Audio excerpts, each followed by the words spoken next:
सुनो सुनो सुनो, आपके शहर में आ गया है एनडीटीवी इलेक्शन कार्निवल। कलाकारों का होगा धमाल, एनडीटीवी पूछेगा सवाल, देखिए क्या होता है नेताजी का हाल। आपके शहर में आ गया है NDTV election carnival.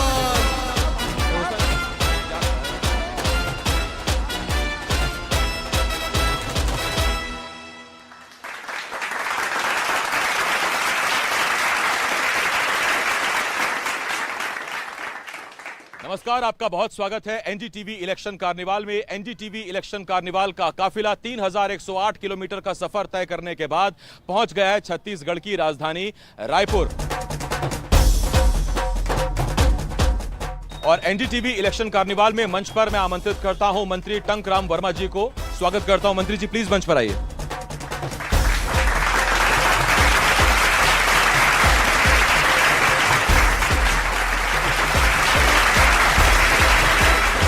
NDTV election carnival में अब हम बातचीत करेंगे। हमारे साथ पैनल में छत्तीसगढ़ के राजस्व, युवा एवं खेल मंत्री टंकराम वर्मा जी हैं।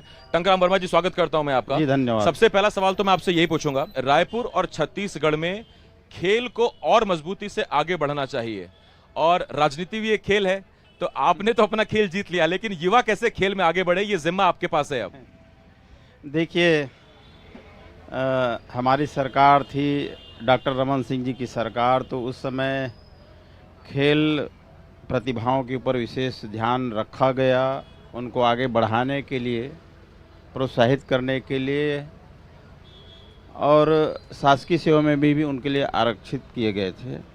और जैसे ही हमारी भारतीय जनता पार्टी की सरकार 2018 में गई, उसके बाद कांग्रेस सरकार आई, तो उन्होंने खेल प्रतिभा के ऊपर ध्यान नहीं दिया, और साथ ही हमारे जो खेल के जो मैदान हैं या स्टेडियम है, उनकी भी बुरी हालत हो गई है।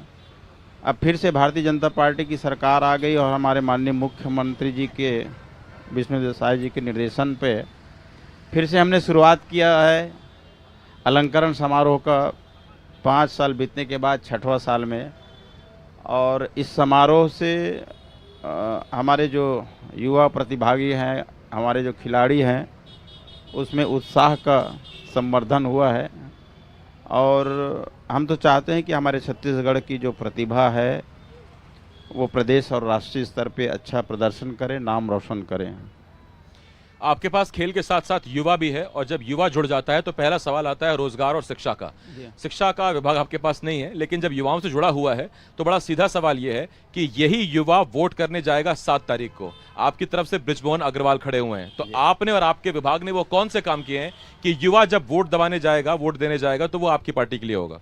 देखिए, हमारी जो राज्य की सरकार है और केंद्र की सरकार है, युवाओं के लिए, युवाओं को रोज़गार देने के लिए, रोज़गार के साधन उपलब्ध कराने के लिए अनेक योजनाएं संचालित किया है। जैसे विश्वकर्मा, प्रधानमंत्री विश्वकर्मा योजना है, और प्रधानमंत्री मुद्रा योजना है, ऐसे अनेक योजनाएं हैं। और हम युवाओं के लिए केवल हम खेल नहीं, हमने उसमें एक शब्द और जोड़ा है कि खेल के साथ साथ समाज सेवा है, हमारी संस्कृति है, हमारी संस्कार है, हमारी नैतिक शिक्षा है, आध्यात्मिक शिक्षा है, इसको भी उसमें जोड़े हैं।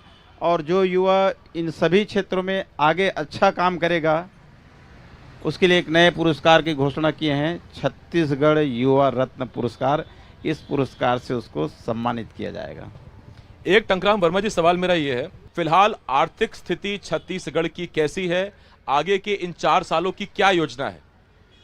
देखिए, हमारे अभी जो बीता हुआ सरकार का कार्यकाल है, उसमें तो हमारे छत्तीसगढ़ की हालत बहुत ख़राब हो गई, और कहीं पे छत्तीसगढ़ में भी कोई नया काम, नया निर्माण दिखाने लायक, बताने लायक कुछ किए नहीं है। और हमारे सरकार आने के बाद फिर से विकास की रफ्तार की शुरुआत हो गई है। पर्याप्त बजट है, डबल इंजन की सरकार है। अभी चुनाव है सामने, चुनाव में भी ये तय है कि हमारे माननीय प्रधानमंत्री जी नरेंद्र मोदी जी फिर से प्रधानमंत्री बनेंगे, और ये डबल इंजन की सरकार रहेगी, और छत्तीसगढ़ बहुत तेज़ी से विकास करेगा और देश के अग्रणी पंक्ति में हमारा छत्तीसगढ़ का नाम रहेगा। जब आपने डबल इंजन की सरकार की बात की तो लोग कहते हैं कि जितनी रफ्तार से ये रेल भाग रही है डबल इंजन की सरकार में, तो महंगाई भी उतनी तेज भागी जा रही है, तो उस पर कुछ ब्रेक लगेगा नहीं? देखिए, महंगाई उतना तेजी से नहीं बढ़ रहा है जितना तेजी से विकास, हमारे आर्थिक जो व्यवस्था है वो बढ़ रही है। हम 2014 के पहले की बात करें तो 11वें नंबर पे था, आज मोदी जी के नेतृत्व में आज हमारा जो देश है 5वें नंबर पे है अर्थव्यवस्था के आधार पे। और अभी तीसरी बार जब प्रधानमंत्री बनेंगे तो हमारा देश तीसरे स्थान पे आ जाएगी। अच्छा, एक टंकराम वर्मा जी सवाल पूछता हूं, जो आपका विधानसभा है वो भी इसी लोकसभा के अंतर्गत आता है, तो बृजमोहन अग्रवाल जी वैसे तो विधानसभा के स्तर पर अजय योद्धा, लगातार चुनाव लड़ रहे हैं, जीत रहे हैं, तजुर्बा बहुत है उनको, कितनी बड़ी चुनौती है विकास उपाध्याय, एक नया युवा और कांग्रेस का भरोसेमंद और बड़ा नाम? देखिए, हम ये कहेंगे तो बड़ी बात नहीं होगी कि विकास उपाध्याय को अपने जमानत बचाने के लिए जूझना पड़ेगा, ये बड़ी बात नहीं है। माने जो रायपुर लोकसभा की स्थिति है वो कुछ ऐसे ही है। बृजमोहन अग्रवाल बहुत नामी आदमी है, जनाधार वाला नेता है और 35-40 साल से नेतृत्व कर रहे हैं, और केवल वो रायपुर के नेता नहीं है, पूरे छत्तीसगढ़ में उनका बढ़िया नेता है, बढ़िया नेता है। तो लोकसभा आप लड़वा रहे हैं उनसे, वो 8 बार से विधायक है पहले लड़वा देते आप सर।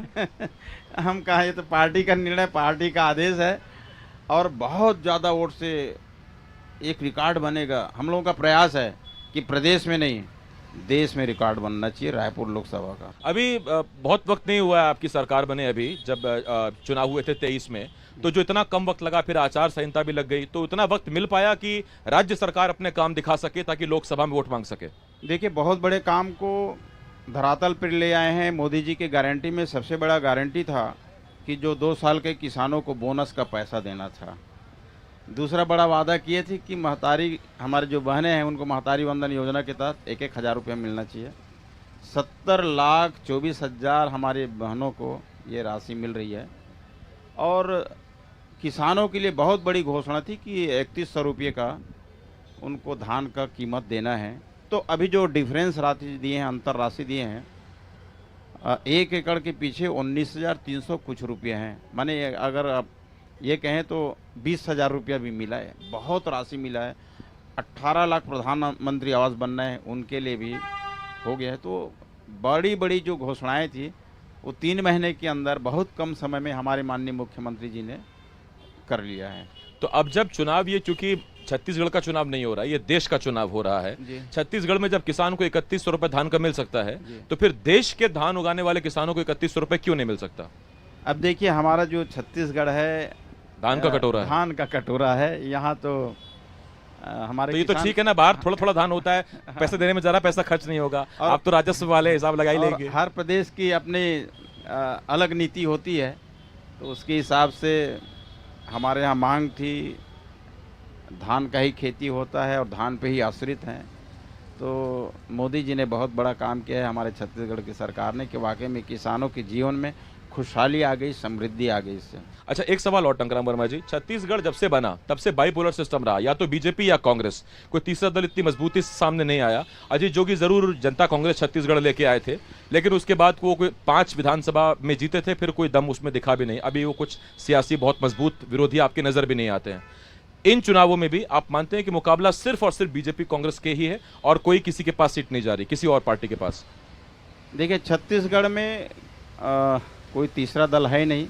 अजीत जोगी जी थे तो उस समय थोड़ा ताकत लगाए थे तो 4-5 सीटें आ गई थी, और उनके जाने के बाद जोगी कांग्रेस भी मेरे को लगता है कि कहीं पे कुछ है नहीं है, केवल भारतीय जनता पार्टी और कांग्रेस के बीच है। और कांग्रेस की भी हालत आप देख रहे हैं, बहुत खराब हो रहा है। 2019 में जब लोकसभा चुनाव हुआ तो उस वक्त राज्य में कांग्रेस की सरकार थी। इस बार जब 24 में चुनाव हो रहा है तो 23 में आपकी सरकार बन गई है, और जब राज्य में सरकार पार्टी की होती है तो बहुत हद तक मदद मिलती है लोकसभा चुनाव लड़ने में। आपने विकास के काम किए होते हैं, उन विकास के कामों को आप बता सकते हैं, फिर जनता भी जानती है कि डबल इंजन की सरकार बन जाएगी, तो उसका फायदा मिलेगा आपको? फायदा जरूर मिलेगा। छत्तीसगढ़ में हमारी भारतीय जनता पार्टी की सरकार है, केंद्र में सरकार है, और दोनों सरकार की योजनाओं का भरपूर लाभ गांव तक पहुंच रहा है, तो निश्चय ही पार्टी वो उसका फायदा मिलेगा पार्टी को। अच्छा, जैसे नए लोगों को भाजपा मौका देती है तो विकास उपाध्याय को भी तो कांग्रेस ने मौका दिया है, तो उन्हें भी तो समर्थन मिलेगा या नहीं मिलेगा? अब वो उनकी पार्टी की बात है। आप कह रहे जमानत जब्त हो जाएगी उनकी? नहीं, हम जो क्षेत्र तो का कुछ जो तो उनका हौसला बढ़ा दीजिए, आप सीनियर हैं उनसे। हम जो है क्षेत्र के आकलन करके बता रहे हैं, और हमारे कार्यकर्ताओं में जो जज्बा है, जो जुनून है, हमने पूरे 9 विधानसभा सीट पड़ता है अपने रायपुर लोकसभा में, तो जहां भी जाते हैं कार्यकर्ता केवल यही कहते हैं कि इस बार उसका जमानत जब्त कराना है। और प्रदेश में नहीं, देश में ये कांग्रेस के कार्यकर्ता कहते हैं? नहीं, हमारे कार्यकर्ता अच्छा, ब्रिजमोहन अग्रवाल को जिताने के लिए कि देश में एक रिकॉर्ड बनाना है, सबसे ज्यादा वोट से जीतने वाला कोई लोकसभा का नाम आए तो रायपुर का आना चाहिए। तो ब्रिजमोहन जी के नाम पे तो रिकॉर्ड भी है, विधानसभा में अच्छे खासे मार्जिन से जीतते हैं वो। अब वो लोकसभा में भी बनना चाहिए। एक सवाल मेरा और रहेगा आपसे टंकराम वर्मा जी, चुनाव दिल्ली के मुद्दों पर होना चाहिए रायपुर में, या रायपुर के मुद्दों पर होना चाहिए? देखिए,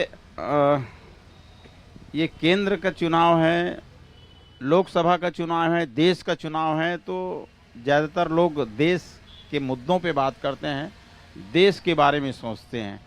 अब नगर पालिका, नगर निगम का चुनाव होता तो मेरे को लगता है कि नगर के बारे में सोचते लोग, तो केवल मोदी जी के बारे में सोचते हैं कि। तो ये भाटापारा और बड़ौदा बाजार वाले लोग क्या क्या के भेजे हैं आपको कि ब्रिजमोहन अग्रवाल जी जीत जाए तो क्या करवा देना आप उनके लिए?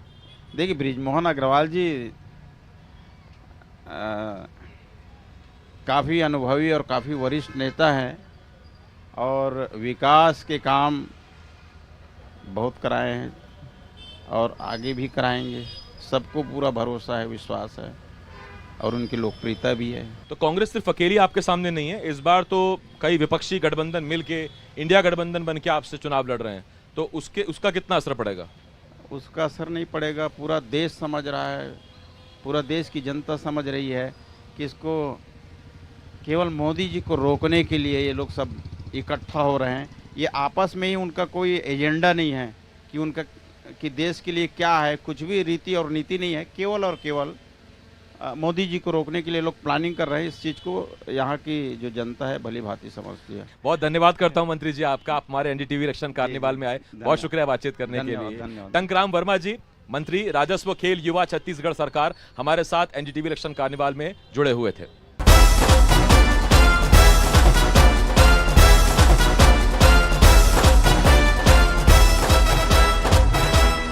एनडीटीवी इलेक्शन कार्निवाल में अब वक्त है एक और हमारे पैनल का, और मंच पर मैं आमंत्रित करता हूं कांग्रेस नेता विकास तिवारी को, बीजेपी नेता गौरी शंकर श्रीवास जी को, और इसके साथ साथ वरिष्ठ पत्रकार केएन किशोर जी को मंच पर आमंत्रित करता हूं। प्लीज आप लोग मंच पर आए, सीट ग्रहण करें।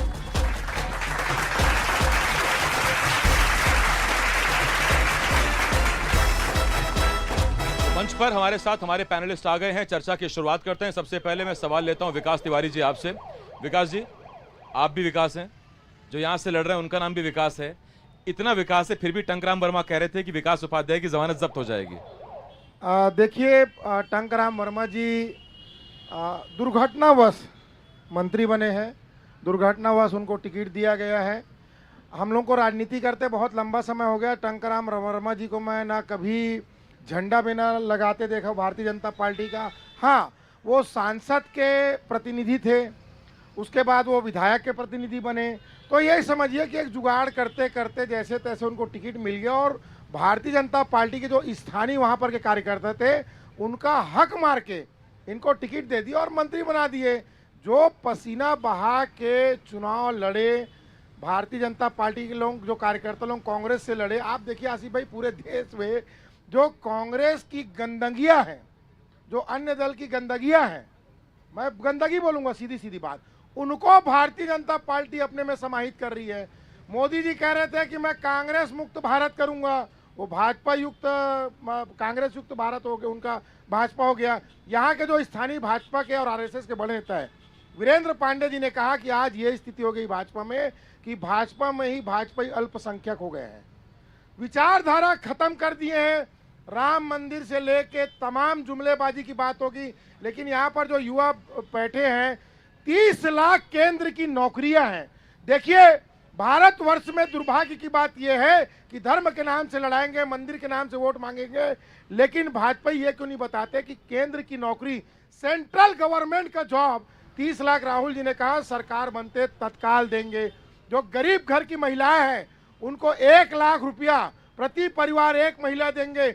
तो भाजपा के लोग इस कैसे पे तो कहते हैं? विकास जी मैं आऊंगा अभी, क्योंकि बहुत सारी बातें, संकल्प पत्र की बात आपकी भी होगी, उनकी भी होगी। लेकिन जब आपने कहा कि टंकराम वर्मा दुर्घटनावश जीते, दुर्घटनावश वो मंत्री बने, उसे गौरी भैया कह सकते हैं कि वो सौभाग्य था। तो मैं आपसे ये पूछ रहा हूँ कि किस्मत भी बीजेपी के साथ है क्या, कि किसी को अगर नए को भी खड़ा किया तो वो जीता और मंत्री बन गया? देखिए, उस समय महातारी वंदन के फार्म का 7 दिन का झूठ चला, टंकराम वर्मा जैसे लोग बहुत लोग जीत गए। जो गौरी श्रीवास जैसे कर्मठ कार्यकर्ता है आज भी वो डिबेट कर रहे हैं, टंकराम वर्मा मलाई खा रहे हैं। विषय यहाँ पर यह है कि युवाओं का हक भारतीय जनता पार्टी न केवल बेरोजगारों के साथ मारी बल्कि अपने नेताओं को भी भाजपा में बेरोजगार कर दे रही है। मैं पूछ लेता हूं विकास भैया, आपकी ये चिंता बड़ी जायज है, एक युवा से, एक युवा के लिए चिंता। मैं किशोर सर इस पर आऊंगा आपके पास। गौरी भैया सवाल ये पूछा है इन्होंने, विकास जी ने। विकास जी कह रहे हैं कि जो मूल कार्यकर्ता है दरी चादर बिछा रहा है, झंडे उठा रहा है, वो आगे क्यों नहीं बढ़ पा रहा है? और उसमें एक सवाल और भी, बृजमोहन अग्रवाल जैसे इतने पके सीनियर नेता अगर चुनाव लड़ेंगे और टंकराम वर्मा यहां से मंत्री बन जाएंगे तो ये जो बीच के लोग हैं ये कहां जाएंगे? टंकराम वर्मा जी एक सामान्य लिपिक्स पीए थे, वो भी दरी बिछाते थे। भारतीय जनता पार्टी में ऐसे ऐसे हर कार्यकर्ता तो आप पीए से दरी बिछवाते हैं सर वहां? नहीं, मैं बता रहा हूँ, भारतीय जनता पार्टी कार्यकर्ता थे वो। अच्छा, कार्यकर्ता थे वो, पीए भी थे, बोले ना लिपिक थे, वो पीए थे। मैं संशोधित कर देता हूँ, छोटे छोटे कार्यकर्ताओं को भारतीय जनता पार्टी के लोग चुनते हैं। परिस्थिति वैसी बनती है, विधानसभा के बहुत सारे समीकरण रहते हैं, निश्चित तौर पर टिकट मिला और जीत गए। और हराए किसको? इनके पार्टी के दिग्गज नेता को, शैलेश नितिन त्रिवेदी जी को, जिनके पार्टी के मुखर वक्ता रहे।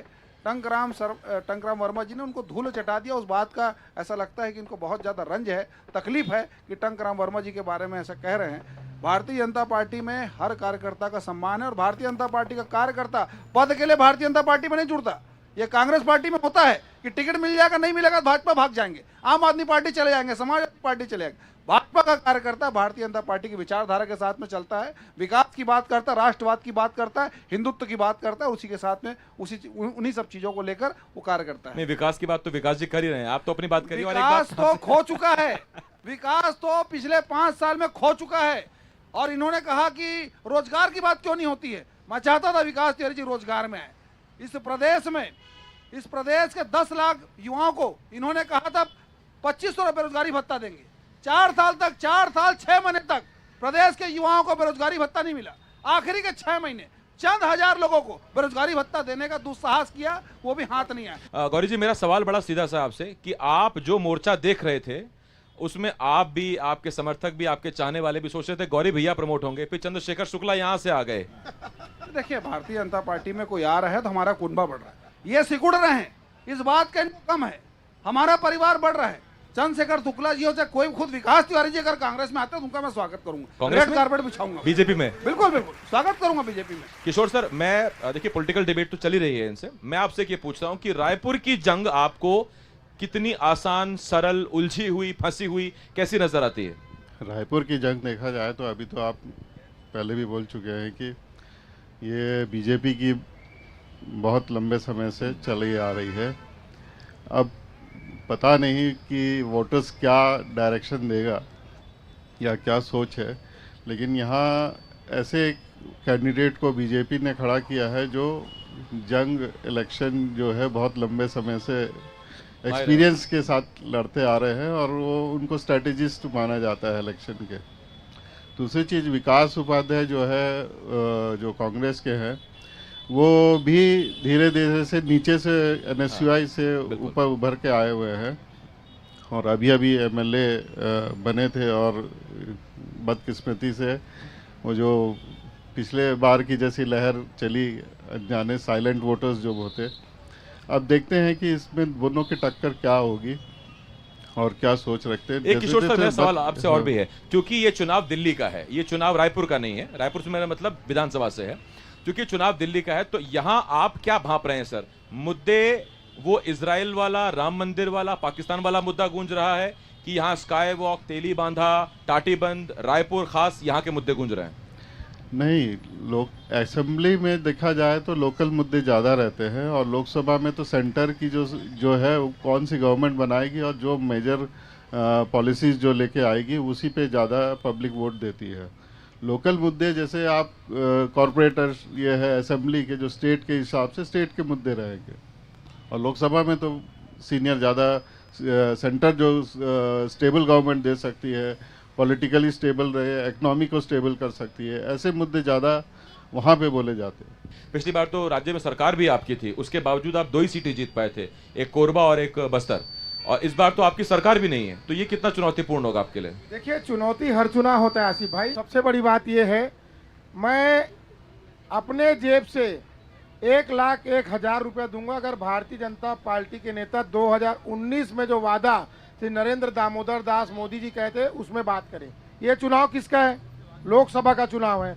इनको भाजपा के नेताओं को, प्रवक्ताओं को रटा के भेजते हैं। विष्णुदेव साय के बारे में बोलना, रमन सिंह के बारे में बोलना, भूपेश बघेल के बारे में बोलना। इनको बोलो 15 लाख यूं ही खाते में आएंगे तो ये बोल देंगे, बातें ही नहीं करते। 2 करोड़ ये युवा रोजगार की बात करते हैं, ये बातें ही नहीं करते, नट जाते हैं।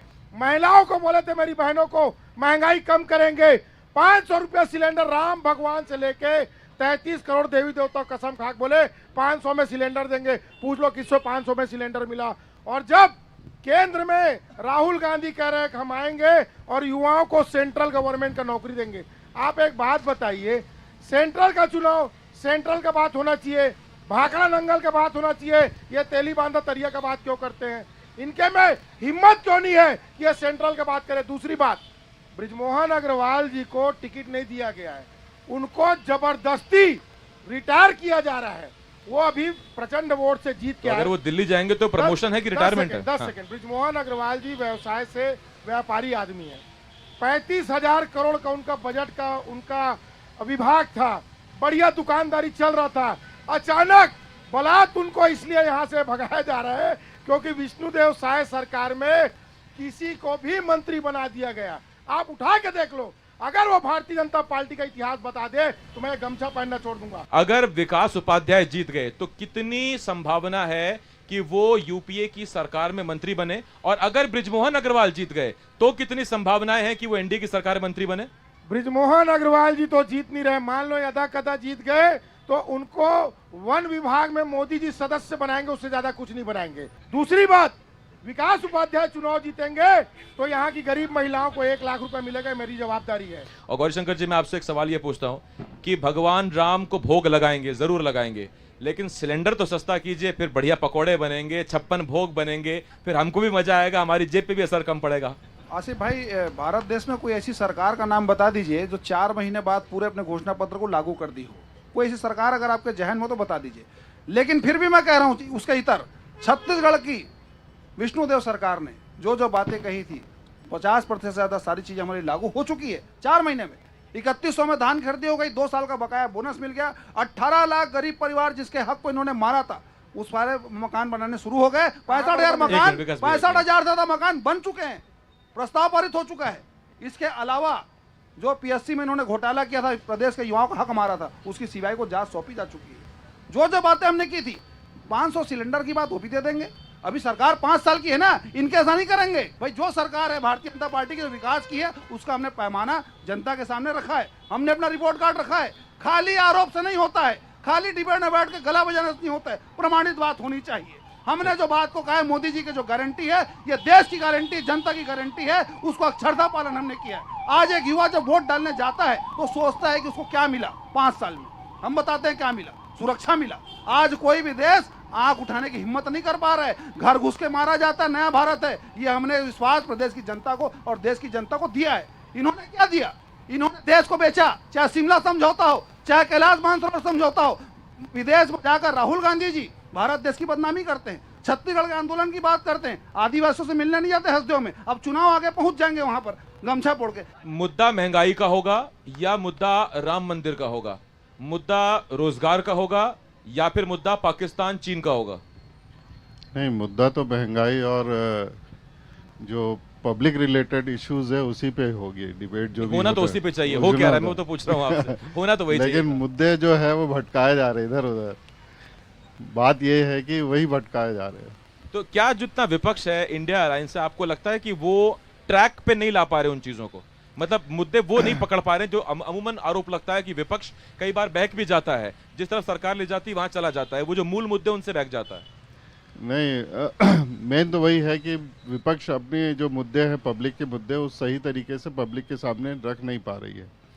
एक्चुअली जो इंडिया जो अलायंस है, शायद क्योंकि ये बोल रहे हैं कि हम अलायंस है और एक साथ लड़ रहे हैं, बीजेपी के खिलाफ लड़ रहे हैं, मेन मोदी के खिलाफ लड़ रहे हैं, लेकिन जब बात आती है मुद्दों को पब्लिक के सामने रखने के लिए, कहीं ना कहीं वो पीछे हो गई है। मैं बहुत धन्यवाद करता हूं विकास जी, गौरीशंकर जी और किशोर सर, बहुत बहुत शुक्रिया आपका एनडीटीवी इलेक्शन कार्निवाल में आने के लिए, हिस्सा बनने के लिए, बहुत शुक्रिया आपका।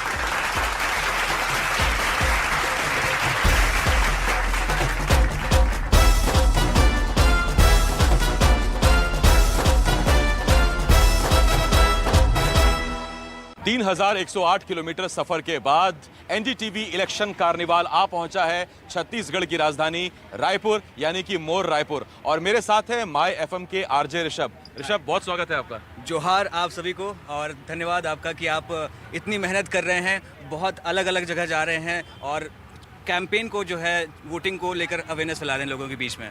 अच्छा, मैं रायपुर के बारे में ही बात करूंगा क्योंकि पॉलिटिकल बात करने के लिए तो बहुत सारे मेहमान होंगे हमारे साथ। बड़ा सीधा सा सवाल है मेरा आपसे कि मोर रायपुर की खासियत क्या है ऋषभ? मोर रायपुर मतलब मेरा रायपुर की खासियत ये है कि यहाँ पर आप देख रहे हैं दोपहर में कितनी गर्मी थी, अभी देखिए मौसम कितना सुहाना हो गया है। मौसम हो गया। हाँ, औसम हो गया है। अच्छा, रायपुर में मुद्दा क्या है? आप तो क्योंकि लोगों से आप भी मुखातिब होते हैं, बातचीत चलती है, तो क्या मुद्दा है रायपुर में आपको क्या लगता है? वेल, मुद्दे तो बहुत सारे हैं, चाहे मैं बात कर लूँ बेरोजगारी के, महंगाई के, लेकिन वो सब फीके पड़ जाते हैं अगर हम घर से निकलकर वोट करने नहीं जाते हैं। तो सबसे बड़ा मुद्दा मुझे ये लगता है कि रायपुर में वोटिंग का है। आप भी युवा हैं, मैं भी युवा हूं, तो युवा कैसे बदल सकता है इस सोच को? युवा इस तरह से बदल सकता है, मैं देखता हूँ सोशल मीडिया पर अगर वो कहीं पर है, जैसे मान लीजिए मैं यहाँ पर हूँ मरीन ड्राइव पर, आज मैं एनडीटीवी पर इंटरव्यू दे रहा हूँ और बहुत सारे युवा जो हैं ऐसा करते हैं कि मैं कल यहाँ मिलूंगा, वहाँ मिलूंगा, आप मुझे यहाँ पे पा सकते हैं। लेकिन चुनाव को लेकर, जैसे वो पर्व है हमारा, क्योंकि त्यौहार है ये, सो उस चीज़ को लेकर अवेयरनेस नहीं है या फिर उसको उतना दिल से नहीं ले रहे हैं कि मैं सोशल मीडिया पे डाल दूं पोस्ट या फिर आपको करना है, अवेयर नहीं कर रहे खुद से। तो मैं युवा से कहना चाहूँगा, क्योंकि खुद युवा हूँ, फील कर पाता हूँ कि कितना ज़रूरी है वोट करना, और वोट करेंगे तभी आपके जितने भी मुद्दे हैं जो आप चाहते हैं कि सफलतापूर्वक वो सब कुछ साकार हो आपके बीच में, तो आपको वोट जरूर करना है, ये मैं कहना बिल्कुल, चाहूँगा। अपना वोट कास्ट करने जरूर जाएं। ऋषभ, यही अपील? बिल्कुल, चुनाव का पर्व है, ये देश का गर्व है। 94.3 माय एफएम, चलो अच्छा सुनते हैं। Thank you for talking us. Thank you. बहुत शुक्रिया आपका। एनडीटीवी इलेक्शन कार्निवाल में लगातार सफर जारी है, लोगों से हम उनकी राय जान रहे हैं, हर सीट पर पहुंच रहे हैं, और आप देखते रहिए एनडीटीवी इलेक्शन कार्निवाल।